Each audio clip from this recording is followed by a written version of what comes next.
All right, we're gonna do an extremely quick, very, very brief view of Kansas City. Probably very, very short, unfortunately, and missing lots of stuff. But we have a very limited time. We're leaving today at 6 and it's already like 10. Yeah. So we don't have a lot of time to do a lot of stuff. The World War I Museum, which is where we're at now, these buildings, this giant tower, and the building directly under us is unfortunately all closed off for today. Just for Mondays it's closed, so. Yeah. So we unfortunately picked the worst day to possibly come here. But we're gonna go out in town. We're gonna try to get some barbecue. Maybe we'll go in Union Station right there. And maybe we'll walk around downtown a little bit. Great. Hope you guys enjoy. Let's check it out. Peter, what do you think of the view? It's beautiful. Yeah, no, it's amazing. It's a really nice city. I like this.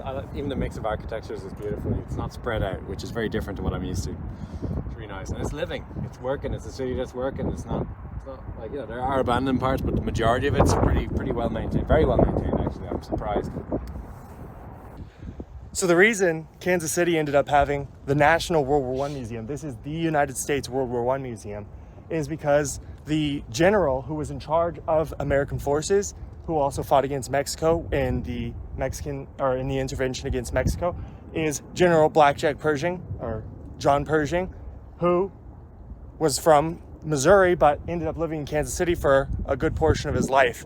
Another interesting little tie-in of Missouri in the First World War is the only president of the United States who served in the trenches of World War I was actually also from Kansas City, Harry Truman. But they built this before he was president, so there you go. We got a couple of connections. He was with Missouri Artillery from a National Guard unit, so it was only men from Missouri. I think he was in charge of, when I read the accounts, I think they were mostly Catholic Italian people from Kansas City who were in an artillery, that his battery was mostly Italian Catholics from Kansas City, and he got a bunch of problems with that. It's why he left the Ku Klux Klan, is because they don't like Catholics. Oh, there you go. There you go. So Peter was surprised when I said he left the Ku Klux Klan, but back in those days, in the 20s, 30s, 40s, if you were, or even later than that, 30s, 40s, 50s, and then to the 60s, if you were a Democrat, you almost certainly were, and you were a politician, you almost certainly were a member of the Ku Klux Klan, or you had to appeal to the Ku Klux Klan, because that was a huge part of your voting base. So if you wanted to get the white working class vote, who were obviously racist at the time, but they voted Democrat at that time, you had to appeal to the Ku Klux Klan. So a lot of Democratic politicians back then used to be in the Ku Klux Klan, which included Harry Truman. He's one of, I think, 4 or 5 presidents that were at one point in the Ku Klux Klan. It's crazy. Yeah. I didn't know that. Yeah. We're gonna head into Union Station, which we saw from the ground. This is actually a planetarium right here. I've been in that one. They have a lot of science stuff for kids in here. There's actually a place called Science City, which is meant for kids to come and do really simple science-related stuff to make science accessible for youth. This is Union Station. There's a lot of traveling exhibits that come through here, museums and stuff like that. Behind me, directly behind me, they have a Christmas little walkthrough for children set up right now. This is a pretty beautiful place. I really like coming here as a kid. I came here a lot as a Boy Scout. Came here with field trips from school. It's directly across the street from the World War I Museum. You could actually see it from the view on the top. And yeah, they have Science City. That's what I was talking about, where for kids, you can go in there. They have exhibits about the history of Kansas City that's free. You could just walk through over there. And this place was actually the site of a shooting in like the 1920s or 30s. There was a shootout while they had, do you remember who it was? Pretty Boy Floyd or something like that? Yeah, Pretty Boy Floyd. Then he was arrested and they were taking him here. The police had him. And some guys rolled up and they started shooting at the police.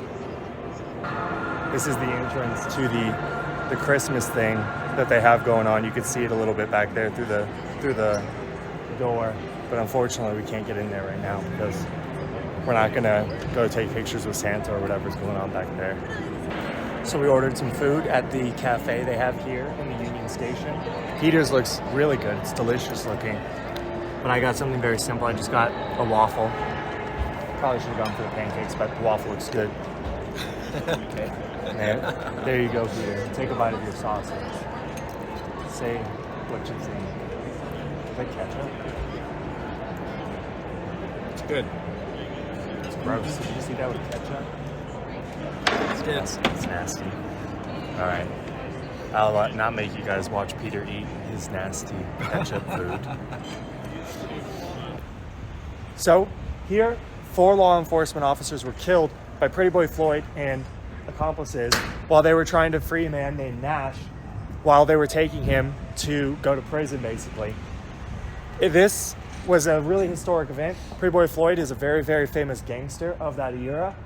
There's actually bullet holes still present right here that you can see from the shooting. They actually ended up killing Nash in the crossfire. And like I said, 4 law enforcement officers from local police departments and also the FBI and one from Oklahoma ended up dying here. Right up here on the hill above us, this is the World War I museum again. So now you get to see it from both directions because we were just up there, now we're down here. Really nice, very beautiful architecture. Peter really likes it. Yeah. He says. Look at that even, look at that. Nice. One of the nice things I see about Kansas City here is that they're keeping some of their old factories, and with that they're turning them into old apartments, which they look really cool from the outside. I imagine they're pretty spacious interiorly. So right now we're walking through Kansas City's historic Jazz District on 18th Street with the crossroads of 18th and Vine, and this is like a very historic place for for Kansas City's Black community. There's huge jazz here. Kansas City has always had a huge Black community throughout the history of the city and the state. So they actually have a Negro Leagues baseball museum here and a jazz museum because Kansas City was one of the iconic cities for the jazz scene. So New Orleans, Memphis, St. Louis, Chicago, Kansas City, right through the middle, and then also Harlem would have been the big jazz capitals of America. I think Kansas City was definitely one of the more important ones of those, though. New Orleans obviously being number 1. But this is a really beautiful part of the town that I feel like probably isn't visited as much when people come to Kansas City, but Kansas City is very much a baseball town. We love baseball here, and we even love our history of baseball, even the not so great parts. So baseball used to be segregated in the United States. There used to be a white league, there used to be a black league, and they called it the Negro Leagues. And Kansas City had one of the best Negro League baseball teams in the country, the Monarchs, the Kansas City Monarchs. And even now, the Kansas City Royals will sometimes wear their jerseys, the Monarch jerseys. So they still honor that history of Kansas City baseball for a team that was unfortunately segregated. But Jackie Robinson, the guy who desegregated baseball, the first black player in the white leagues, actually came from the Kansas City Monarchs. So this was the team that he was playing on when he was in a segregated team. But when he went to the white leagues, he went to, I think, New York. But yeah, Kansas City has a huge history in baseball in that way. And then this section of the city would be a historically black section of the city. So this was more than likely a blacks only movie theater. So segregation, pretty much everything here would have been segregated to be a black only, and then whatever it was, because, you know, in the 20s, 30s, 40s, 50s, and until the 60s, the United States was very, very much segregated.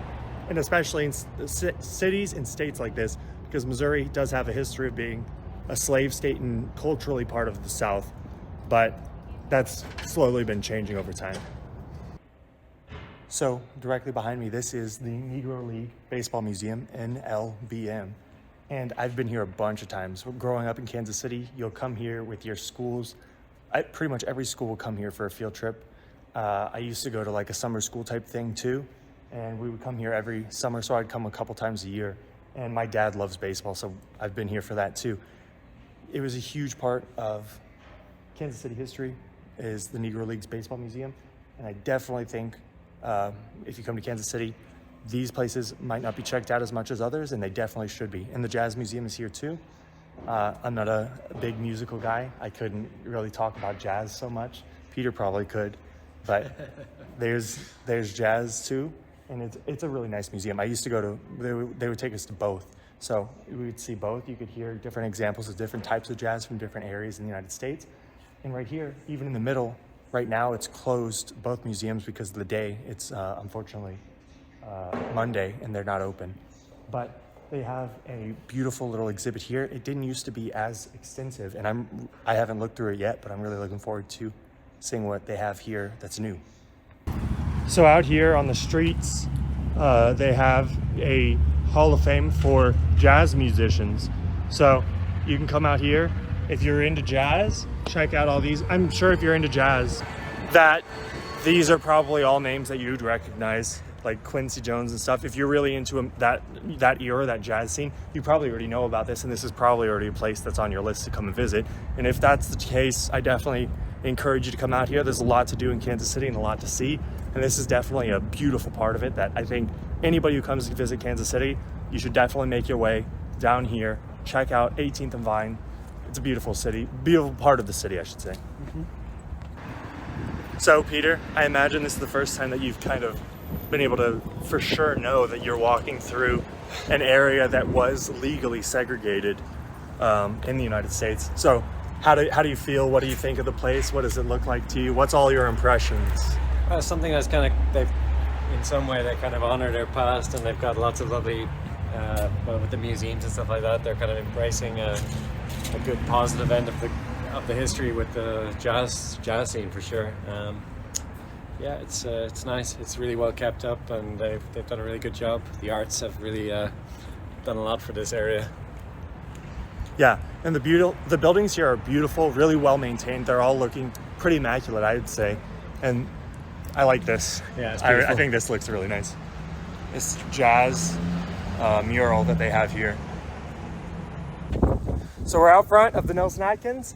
I hope you guys are going to enjoy. We're going to go inside, take a look around, and see what they got in store for us right now.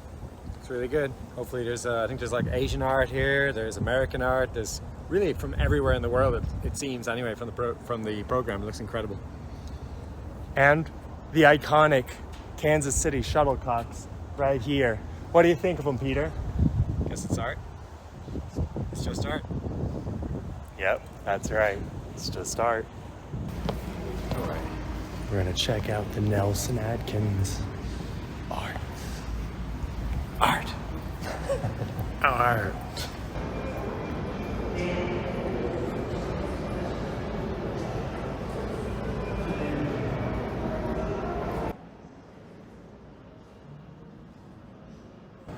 So right now, here in Nelson Atkins, here, walk with me, Peter, they have a Art Deco traveling exhibit that's in town, and it's something that Peter finds very interesting. So from your understanding, what is Art Deco, Peter? I guess it's a period of time where it's between the two wars, and we're coming out of the First World War, and we have new technologies, new things are coming to light. Modernism is just kind of starting. People are trying to think of a brighter future. Unfortunately, World War II is just around the corner, but it's using different materials. I suppose it's art. I suppose it's just art. How good are you going to say? So Art Deco is it a very different style that you'd see here in America, this American Art Deco, from what you see in European art of the same time, Peter? I think a lot of it's quite similar. But that being said, Americans took their own slant on it, particularly with the car, with the motor cars especially. You can see a Packard motor car there, which is really beautiful right there. So that's kind of like, look how beautiful that car is. You're never going to get a car like that made like that today. Look at Tesla. Take note. So one thing that was really big in the 1920s was a new expression of black culture, mostly centered in Harlem, with jazz, ragtime, blues, stuff like that. But Harlem was very much, at that time, the center of America's black culture. And this section is about the Harlem Renaissance. Harlem is actually, because of family connection, I stay there every time I go to New York. So I find it really interesting seeing stuff like this about Harlem here. How did you enjoy the Art Deco section? Yeah, it was really cool. Nice. It wasn't too big, but it was just enough to kind of get the idea of if you didn't really know what Art Deco was about. It gives you the whole rundown. Now we're gonna go look at African art. Hopefully we'll see some stuff from Nigeria we can show you guys.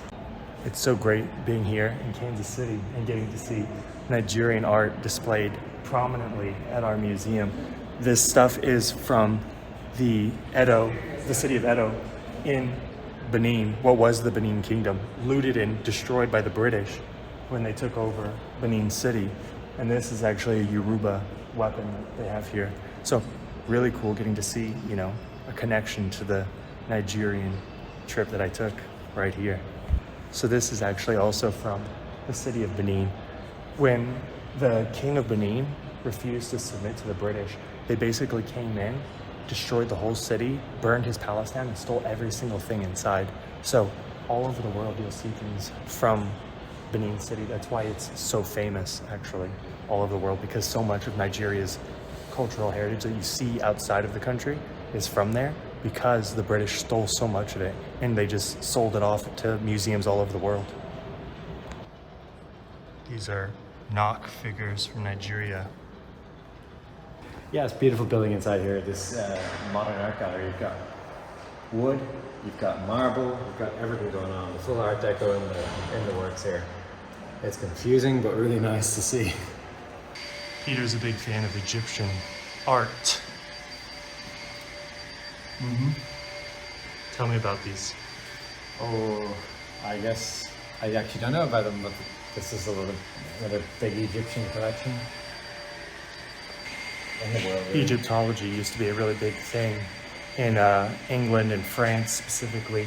Back in like the 1800s during the Victorian era, there was a huge renaissance or a huge explosion in the popularity of Egyptology. And it was kind of sparked by Napoleon's expedition there and how much stuff he sent back to France from Egypt. So, that's another way in which Napoleon changed the world. You could say he inspired a lot of Egyptian style art much later on.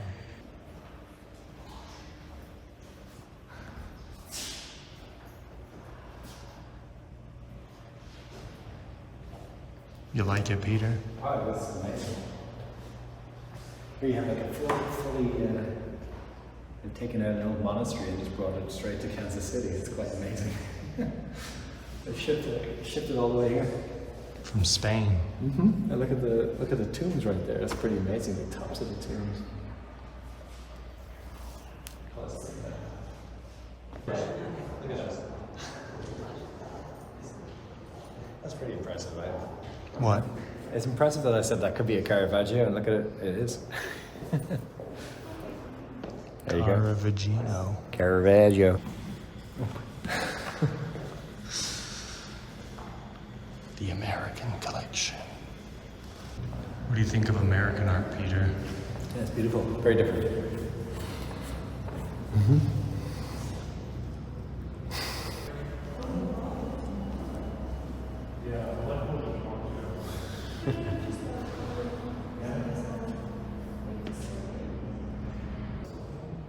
Prepare yourself for a major transition, Peter. You're going from this American art, keep walking into the Asian art section.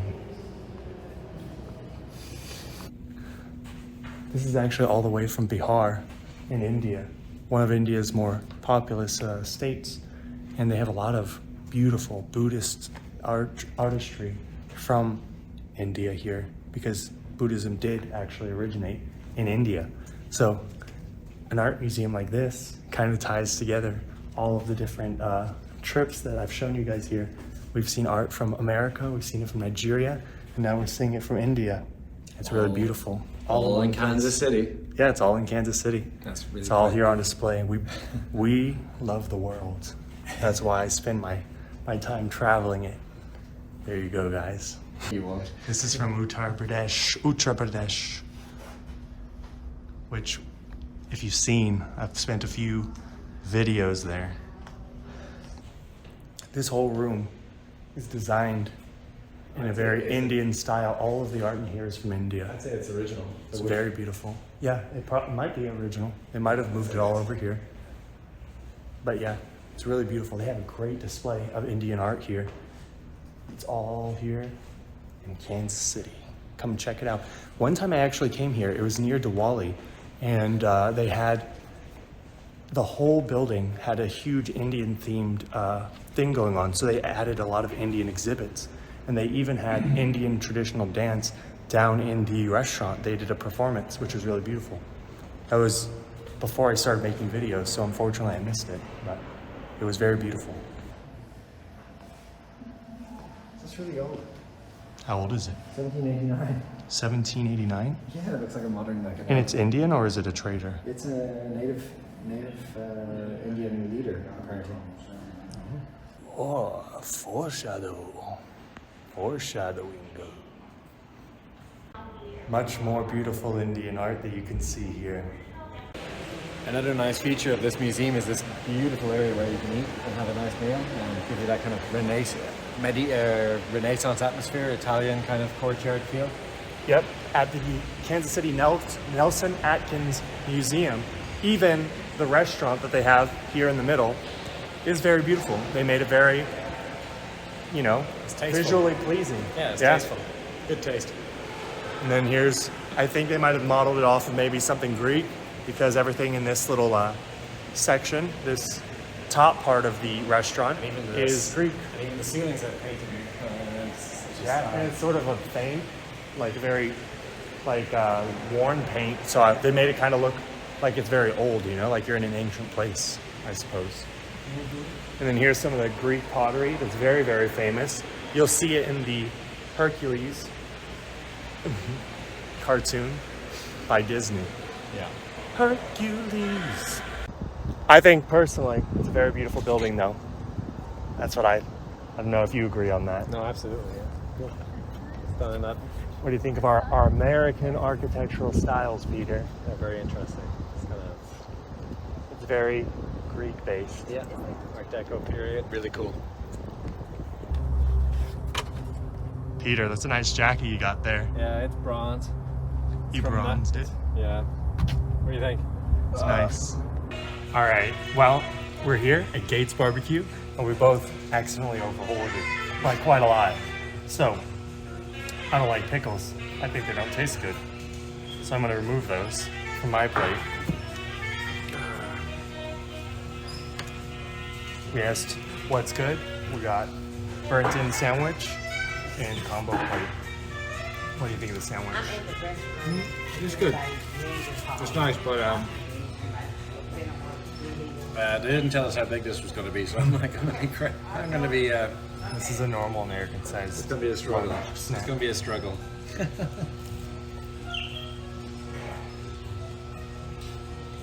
So we have ham, we have ribs, and we have, what was this one?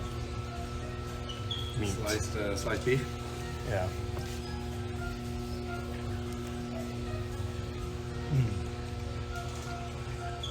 This is a really good sauce. Yeah, it's okay? Yeah, it's delicious. Thanks. Okay. Yeah, this sauce is actually really, really good. This is one of my favorite barbecue sauces I think I've had. What do you think of the sauce? Did you get yours? Has a lot of sauce in it. Yeah, it's pretty good. It's nice. Yeah, we're gonna eat away at this and definitely have a lot of leftovers at the end.